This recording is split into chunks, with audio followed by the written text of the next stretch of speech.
So for this breakdown, I'm going to assume minor spoilers for episodes 1 and 2, as well as prior seasons of Westworld.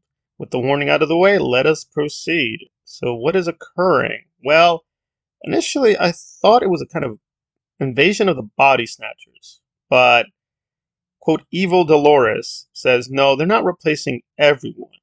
But it does seem they're going after key people, and that was one of the best scenes in the entire episode is how William basically traps the vice president, and he comes in very arrogantly thinking that he can talk down to the man in black, but man in black being black went all black and just.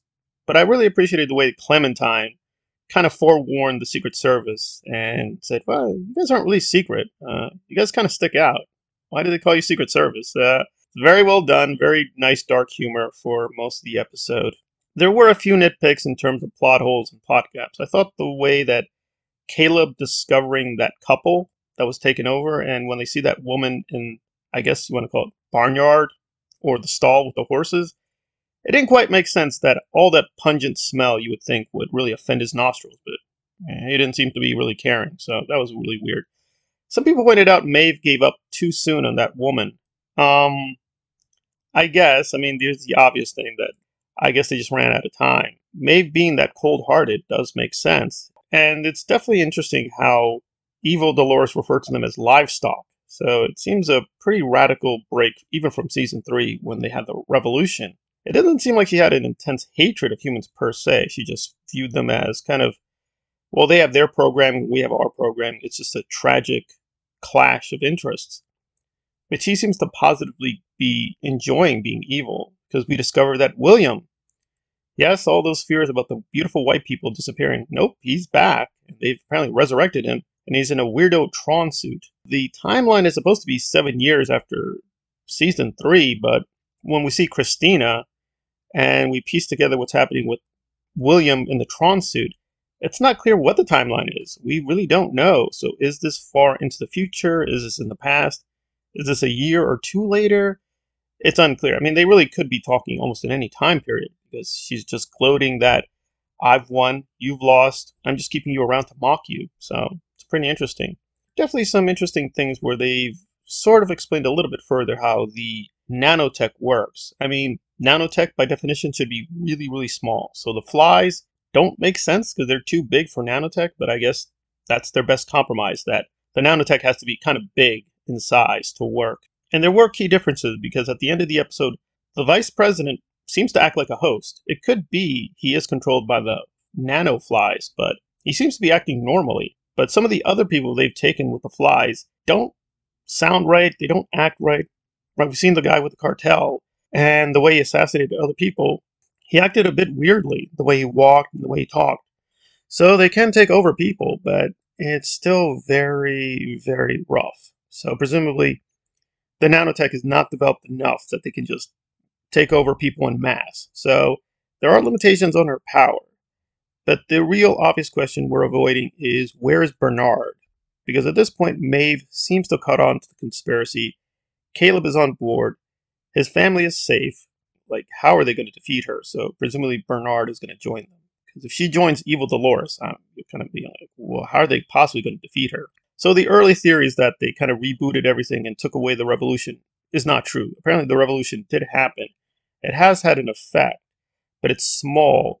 But the real plan is presumably they want to gain enough power to live in society, which is interesting. And of course the big twist is the parks are coming back, but it's from the 1920s in Chicago, which I thought was a nice little political commentary on inequality and the kind of polarization in America, but it wasn't jabbing you too much in the eye. It's pretty subtle. It's really nice. And when you think about it, it's pretty extraordinary because we're in the 2020s now. So literally that's a century ago. So that's, some people pointed out that Maeve made a mistake. She gave up too much information too readily in this episode, but it doesn't seem to matter. Like, her giving up a little bit of information wouldn't change anything. And we don't know what the game is. I mean, are they aware that Maeve and Caleb were at the park? It seems like they should. So it seems like a kind of game of cat and mouse, but where it's going, we don't quite know. And now we get to Christina, which is probably the most intriguing stuff with the symbols. When she talks about the tower, she meets that weird homeless guy. He's also talking about the tower and the bird. And we see these dead birds all around. You're like, what is this adding up to? She's being monitored by Maya, her roommate. Some people call her Mia, but apparently her real name is Maya. But again, who is she? What is she?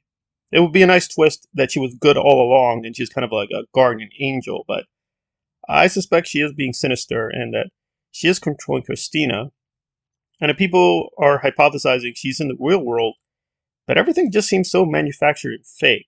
She's definitely catching on that things are not what they appear to be. But again, who is this Dolores? Who is Christina? Is she even a robot? Is she a host body? Is she a human who they transformed into a host? Now with the nanotech, kind of all bets are off. It could just be an identical twin who they just took over for whatever reason. So it's a lot of mysteries. And again, they're just baiting a lot because we did see Teddy in episode 1, but he did not appear here as far as I know. So is he back? Is he going to help her? Is he going to hurt her? Yeah, they're doing a good job with the cliffhangers, but I did feel some of the ambiguity was a little bit too much, especially with Clementine at the beginning, because when we see the quote new Clementine, people just assume, oh, they took over her body, but we don't know who this new Clementine who is serving the man in black is. And I appreciated they went and did something fairly dark, even for Westworld. That was pretty sinister that she seemed to be starting a new life, and William caught up with her and said, you either come with us or I'm going to kill you. And they killed her. Pretty brutal. So the callbacks are pretty sharp. A lot of nice ambiance with the atmosphere. You definitely sense they have a lower budget. The shots look very cheap in a few areas, so that was a little frustrating, but again, it's a good trade-off. The special effects are toned down.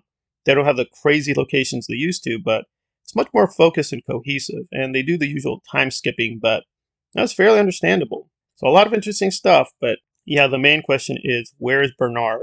And I have not looked at the trailer for episode 3, so I'm going to see it totally fresh, but presumably he's going to add missing pieces to tell us where exactly we're going with all these interesting but still kind of murky areas in terms of the evil Dolores conspiracy.